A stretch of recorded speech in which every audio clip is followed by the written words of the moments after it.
you can look for the black people at the edge of the town or city's development. So Mason Street is nowhere for a long period of time. It's almost out of town, as it were. So that's where black folks lived. It's kind of interesting that if one looks at the Yankee authors of the 1830s and 1840s, they'll say that Worcester's black folks are as attached to the soil as any son and daughter of pilgrims, so that people found a place here.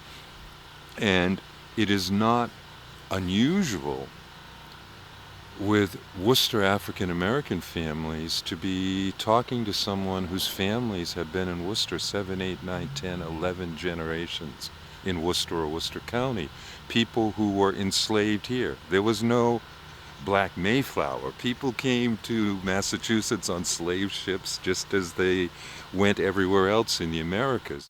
Former slaves who came to Worcester, again, came from areas where white soldiers from this county had fought in the Civil War. So, there's the big contingent of people here from eastern North Carolina, like New Bern, Beaufort, North Carolina, Elizabeth City, because that's where the Massachusetts 25th, which was a Worcester County regiment, was stationed.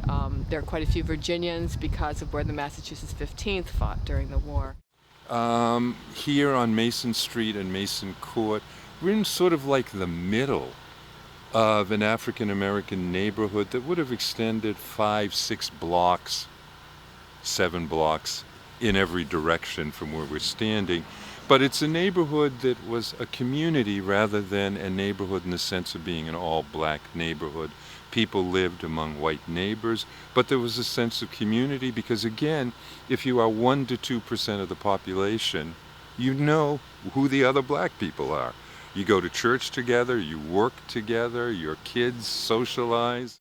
We migrated from the east side of town to the west side of town. That's how we ended up on Mason Street. Right.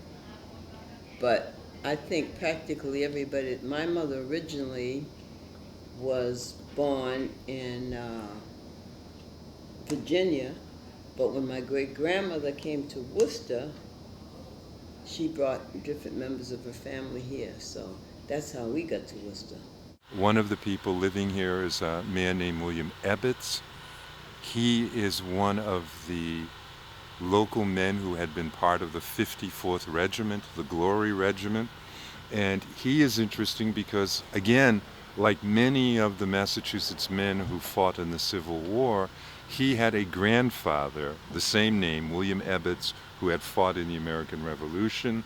We're here at the site of a hospital for wounded Civil War veterans, not African American, just general Civil War veterans, that was operated in part by Lunsford Lane and his family. Lunsford Lane is one of the 8 African American autobiography writers who lived in Worcester. We're at the corner of Winfield and Dewey, and this is one of houses owned by Bethany Veney, who is one of the 8 authors of a slave narrative who had lived in Worcester. Through the 1960s, 1970s, this was a dynamic neighborhood in which a lot of African American people had resided for 50, 60, 70, 80, 90 years.